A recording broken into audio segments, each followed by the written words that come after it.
Voilà, bienvenue dans notre van, petit California T6.1. La première des choses qu'on va faire, voilà, c'est soulever le toit pour avoir de la place à l'intérieur. Hallo zusammen, wir sind die Coflox, Florian und Laurent. Moi c'est Florian. Moi c'est Laurent. À nous deux on est les coflocs parce qu'on est d'anciens colocataires. Flo, lo, coloc égale cofloc. Donc là, il y a un petit écran tactile avec le toit relevable. Ouvrir. Donc là il sonne et il me demande de vérifier l'espace au-dessus du toit pour voir s'il n'y a pas un arbre qui pourrait gêner. Voilà. Donc là on a le toit qui se lève. Et là-haut, tu as une première chambre à coucher. Voilà, c'est la petite chambre. Et en fait, ce qui est pratique, en plus de la chambre, c'est qu'en fait, en levant le plafond, il y a de la place. À nous l'Allemagne. Là, on vient de parcourir 4000 km en Allemagne. On a traversé 5 Länder. On a commencé par la Rhénanie-Palatinat. On est en Bavière, dans le Brandebourg, mer Baltique, mer du Nord. Et on a fini par la Basse-Saxe, au siège de Volkswagen à Wolfsburg et Hanovre. par là. Donc ici, je te présente le salon salle à manger cuisine. On tient debout. On tient Épisode debout, 1, c'est super pratique. c'est parti, Ici, on conduit. on a l'évier. Là, on a la gazinière avec 2 plaques de gaz. Et là, on a un super frigo. Me voilà donc confortablement installé sur la banquette avec mon micro. Florian fait un café, Laurent cherche des biscuits dans le placard. C'est dans ce van rouge et blanc que les deux copains sont partis en vadrouille sur les routes allemandes l'été dernier. Leur métier, c'est de réaliser des films vidéo pour le web. Et leur dernière escapade, caméra au point et carte en main, c'était donc l'Allemagne. 2 semaines de road trip à travers les vignobles de la Rhénanie-Palatinat, les lacs argentés de la Bavière, les canaux du Brandenburg, le sable blanc de la mer Baltique et les origines des combis Volkswagen près de Hanovre. 4000 km de bitume au total et une flopée de souvenirs que Florian et Laurent nous racontent sur la banquette arrière. Pour commencer, on est parti de Paris. Pour la petite anecdote, on voulait partir le soir, mais comme toujours, on est toujours à la bourre. On a récupéré notre van au dernier moment, on a dû l'aménager. Le temps que le van soit prêt, il était genre 1h du mat. On s'est dit, on va peut-être plus rouler maintenant.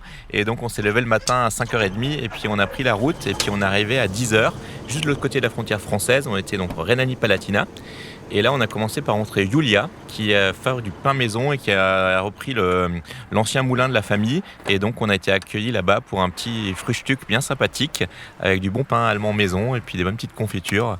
En Allemagne, beaucoup de gens aiment faire leur pain à la maison. Il y a plein de différents types pour faire le pain, la pizza, les pâtes, les spätzle. En fait, souvent, le monde entier envie la France avec sa baguette, qui est mondialement connue. Mais l'Allemagne a vraiment toute une diversité de pain, pain aux céréales, du pain noir, du pain brun. Enfin, il y a vraiment diverses sortes de pains qui sont toutes très bonnes avec différentes farines. Et puis, c'était la première petite productrice locale qu'on a rencontrée pour notre petite web-série en 5 épisodes. Et puis là, il faisait beau, on s'est fait une belle petite rando, une petite transpirée. C'est beau, c'est un peu, il y a le côté horseshoe américain de cette rivière qui fait une boucle, ça fait une petite rando à chaque fois. Et là, on est monté sur les hauteurs. Moi, mon truc, c'est vraiment l'image, quoi. Donc la photographie, la vidéo, c'est moi qui tiens la caméra. Et en fait, quand je vois des paysages comme ça, des landmarks qui sont bien marqués, je vais essayer d'aller faire l'image un peu insolite ou d'essayer de trouver un meilleur cadrage que ce qu'on a déjà pu voir potentiellement. Donc c'est tout un challenge. Et voilà, donc ça c'était beau. Et toute cette région de la Rhénanie-Palatinat, c'était marrant. Il y avait du vin, on a fait de la dégustation. Et ça c'est intéressant de voir qu'en Allemagne, on va en Allemagne pour déguster du vin en tant que Français. C'est cool. Et d'ailleurs, on a une petite anecdote, on est allé à Traben-Trarbach et on a appris que dans les années 1900, c'était la 2e plus grande région viticole d'Europe derrière Bordeaux. Comme quoi.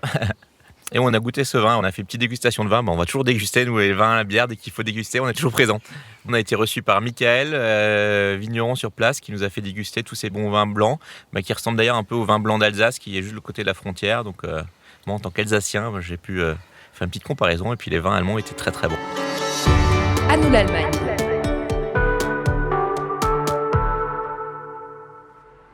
Après ça, on est parti en Bavière. Donc, 2e étape du road trip. On est allé au Chiemsee, qui est un des plus grands lacs naturels d'Europe, avec une eau bleu turquoise cristalline. C'était assez fou de découvrir des spots pour la van life, et même plus des spots de baignade, des spots de vacances. Ouais, on se croirait vraiment au bord de la mer, alors qu'on est au bord d'un lac en plein milieu de la Bavière. Il y a vraiment des spots de dingue au bord des lacs. En fait, il y a plein de rivières, de fleuves aussi, et des endroits naturels, quoi. On peut se poser un petit peu où on veut. Et après, il y a aussi des petits campings partout qui sont simples, propres, efficaces. Ça fait partie de la culture allemande, en fait, d'être tout le temps dans la nature, les forêts, les montagnes, tout ça. Les gens aiment vraiment beaucoup. Donc, être en van en Allemagne, c'est être assez libre, parce que ce qu'on s'est rendu compte, c'est que les gens en Allemagne voyagent beaucoup, ils voyagent beaucoup en van. Du coup, les aménagements sont faits en fonction, en fait. Et en plus, ce qui était sympa aussi, petite anecdote un peu culturelle, c'est qu'on a découvert le Herrenchiemsee, qui est une copie du château de Versailles, mais c'est vraiment un mini Versailles. Enfin, il y a le palais des glaces, il y a vraiment les mêmes escaliers qu'à Versailles. Enfin, c'est vraiment une copie conforme de Versailles. Et donc, on découvre un mini Versailles au fin fond de l'Allemagne. Et moi, j'en avais jamais entendu parler. Pourtant, je suis un passionné d'histoire et puis d'Allemagne. Et en fait, c'était une vraie petite pépite. Donc, on peut allier à la fois balnéaire et culturel en même temps. Ensuite, on est allé voir notre ami Michi, qui fait des tatouages sur, je vais essayer de le prononcer, Lederhosen.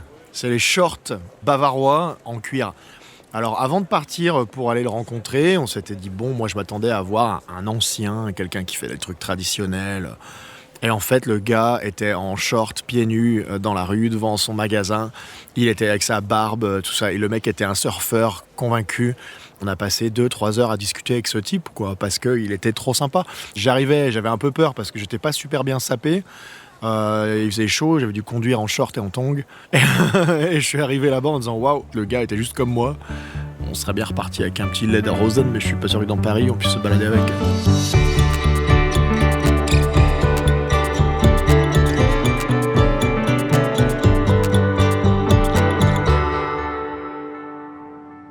Troisième étape du road trip, on a repris notre van, on a refait 400 km de route et on est arrivé dans le Brandenburg et plus spécialement dans le Spreewald. Et là, on a testé 2 logements insolites parce qu'on ne dort pas tout le temps dans notre van. Donc le premier soir, on a dormi dans un hôtel aménagé comme des compartiments de wagons de train. Et la deuxième nuit dans le Spreewald, on a dormi dans un ancien wagon. Le premier, c'était comme un vrai hôtel, mais qui était aménagé dans le style d'une rame de train, quoi, à l'intérieur de la chambre. Comme une chambre couchette, mais dans un hôtel. Et le deuxième, c'était vraiment un train, pour le coup. Donc ça, c'est aménagé un peu en mode luxe. Donc en fait, ce qui est intéressant, c'est que tu as une belle chambre d'hôtel. Et puis, je sais pas, tu te réveilles le matin, tu es dans une gare, quoi. Donc c'est quelque chose qui est de l'ordre du rêve, quoi. C'est sympa. Puis on continue le voyage durant la nuit en fait. Le fait de dormir dans un train ou dans un wagon ou dans une chambre aménagée comme un wagon, c'est dans un univers de voyage, même en pleine nuit.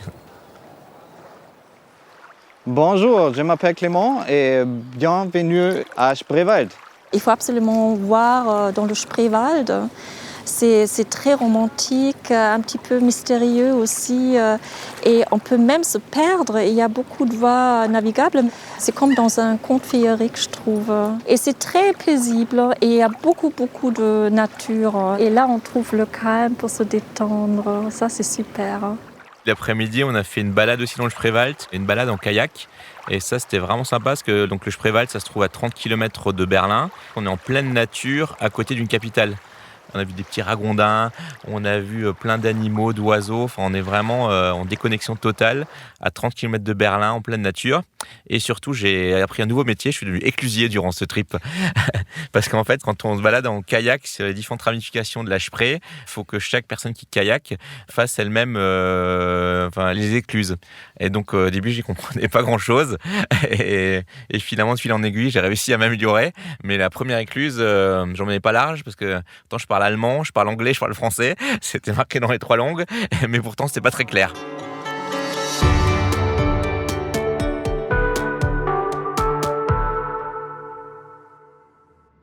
Quatrième étape de notre road trip, on est allé en mer du Nord et mer Baltique, donc on a repris notre combi Volkswagen, on a refait à peu près 300 km et on a fait une petite randonnée et on a atterri au Königstuhl, au sommet d'une falaise.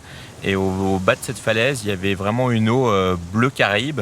Et quand on a posté cette photo sur les réseaux sociaux, sur Instagram, nos potes ont dit « mais vous êtes partis où ?» On se croirait vraiment au Caraïbe. Et donc ça, c'était vraiment assez surprenant de voir une telle image en Allemagne.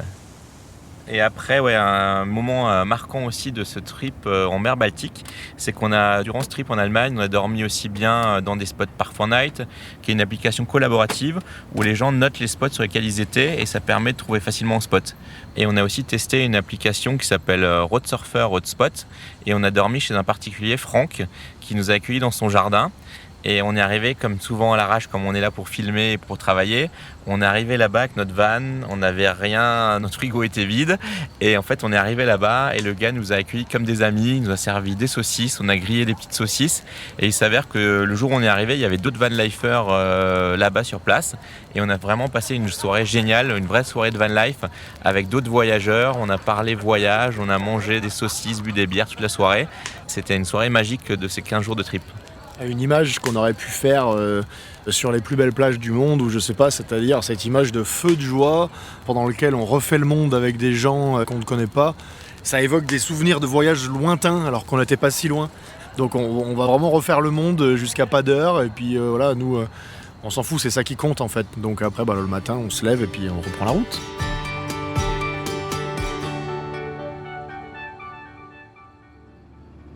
Et justement, on a repris la route. Donc après la mer Baltique, on est parti en mer du Nord. Et là aussi, on a eu 2 coups de cœur. Donc Saint-Peter-Ording, qui est une station balnéaire avec des grandes plages de sable blanc et des petites cabanes de plage qui sont les mêmes qu'à Miami. Parce qu'on était déjà à Miami il y a quelques années. Et en fait, on a découvert Miami Beach au nord de l'Allemagne. À partir de là, on a pris la route pour partir sur le chemin de notre 5e vidéo. C'était Hanovre et Wolfsburg en Basse-Saxe, donc sur les traces du combi Volkswagen, parce qu'en fait, il faut savoir que ce road trip tout autour de l'Allemagne, on l'avait vraiment créé dans le but de rencontrer aussi des passionnés de combi, et puis de revenir aux sources. On a commencé par l'Auto-Museum, qui est vraiment un musée qui revient sur tous les modèles de Volkswagen depuis la coccinelle, depuis les années 40. Après, on a l'Autostadt. On a appelé le Volkswagenland, parce qu'en fait, il s'avère que c'est un des endroits les plus visités en Allemagne. Je crois qu'il fait partie du top 3 des endroits les plus visités en Allemagne. On a passé la journée entière là-bas, on était comme des enfants, parce que c'est un genre de... C'est pas un parc d'attractions, c'est un genre de... Je sais pas quel est le vrai mot. En fait, l'Autostadt, c'est vraiment un lieu où les gens viennent de l'Allemagne tout entière pour chercher leur Volkswagen neuve. Il y a toute une tour en verre dans laquelle des voitures sont posées et des robots qui vont chercher les voitures comme si c'était des petits pains pour les présenter. Il y a des robots qui se baladent dans les petites collines en herbe. On se croirait vraiment chez Oui, hein. C'était magnifique. Et il y a des petits robots qui traversent, qui ont les plaques d'immatriculation des acheteurs. Donc les acheteurs arrivent et là leur voiture va arriver avec un robot gigantesque qui va prendre la voiture comme si c'était une peluche dans une foire, qui va la poser, et ensuite il y a les robots qui arrivent automatiquement, sans pilote, sans rien, avec les plaques d'immatriculation et qui va les livrer. Et après Wolfsburg, on est allé à Hanovre. Et là, on a commencé notre trip par la chaîne d'assemblage du California, du Volkswagen California. Donc c'était assez impressionnant d'aller dans cette usine où ils confectionnent ce van dans lequel on a roulé, on a fait 4000 km. Et après, pour finir ce trip en beauté, on est allé au musée Volkswagen Oldtimer. Et là, on était vraiment comme des enfants dans un magasin de jouets. On nous a servi des gaufres en forme de combi Volkswagen. Donc déjà ça, c'était le petit wow effect en arrivant. Et ensuite, on a vu toutes les sortes de combis rassemblés. Enfin, il y en avait vraiment des centaines. Il y a un modèle, moi, qui m'a vraiment frappé. C'est un modèle qui existe à 17 exemplaires. Sur Internet, on en parle comme d'une licorne. C'est-à-dire quelque chose qu'il existe des photos, mais on n'est pas sûr et personne ne l'a jamais vu en vrai. En fait, c'est un van équipé d'un moteur Porsche qui donne un van de 230 et quelques chevaux. Et en fait, j'étais content de l'avoir vu et de prendre des photos et tout ça et de partager ça avec tous mes potes de la communauté. Sauf que là, ils nous les ont sortis et on est parti autour d'Hanovre sur les routes conduire nous-mêmes et on a conduit la licorne. Ouais, cet après-midi, c'était vraiment dingue. Donc après avoir vu les vannes le matin, l'après-midi, on a vraiment pu les essayer. C'est un rêve d'enfant pour tous les deux et il y avait un côté à la fois magique, un côté exclusif. Et ouais, je pense que ça, on s'en souviendra toute notre vie. Merci à Florian et Laurent, les coflocs, pour avoir ouvert les portes de leur van. Pour aller plus loin et préparer à votre tour votre voyage, il y a le site germany.travel et aussi les réseaux sociaux Facebook et Instagram. Tchuss!